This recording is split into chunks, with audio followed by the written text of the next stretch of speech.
So a little off track update the roof. Been about a year now. Not all of it is quite finished. Down there, the panels above the door need taking off, swapping round. A couple of little uprights that go from there down to there need replacing with new timbers, but I'm waiting for me to start other jobs so I can use offcuts. I didn't have any. I've used everything up in the sort of the framework. I was left with 3 pieces of this left over from the whole job. So I bought a couple of these, what are they? 6 meters, 5 meters, I can't remember. Anyway, the other ones I had weren't long enough to do this span. I'm zoomed out on the camera as it is with my work light there. Give me a bit of illumination, so I've put this purlin in to help distribute the weight of the roof, although it's not been an issue. We're currently on a storm at the minute. Nothing major this time, but it's weathered everything that's been thrown at it over the last year without any issues at all. Touch wood. So I've put this in, and I've got to bolt the far end, put a framework up this end behind us, and a couple on here that are going to be bolted so that I can unbolt them and remove this bit, because I'm using this for timber storage, sheet material, just odds and bits that are handy, you know. And the other loft area is rather full at the minute. It's got that's underlay for the railway layout, that's that floor underlay.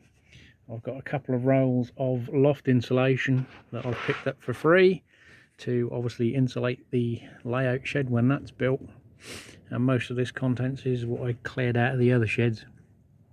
So there's bits and pieces I've got to go through.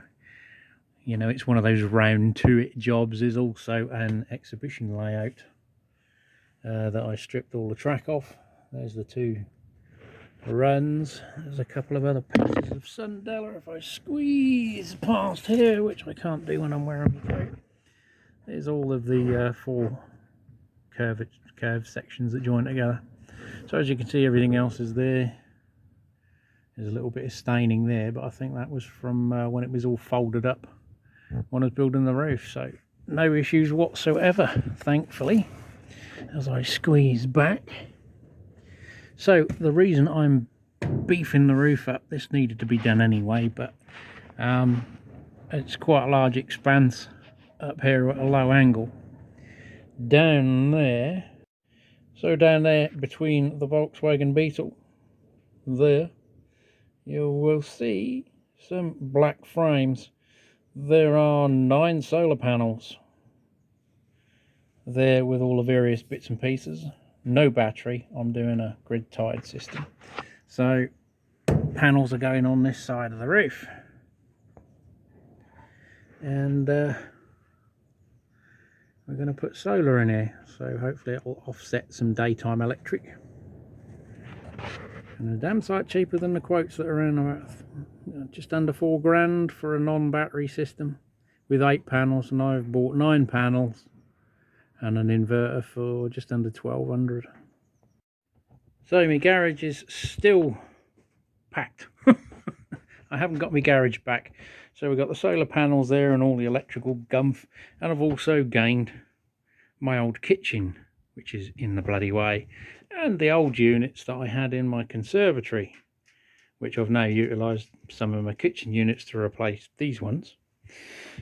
So the other job is to get rid of my old grotty units at the garage and utilise some of my other ones.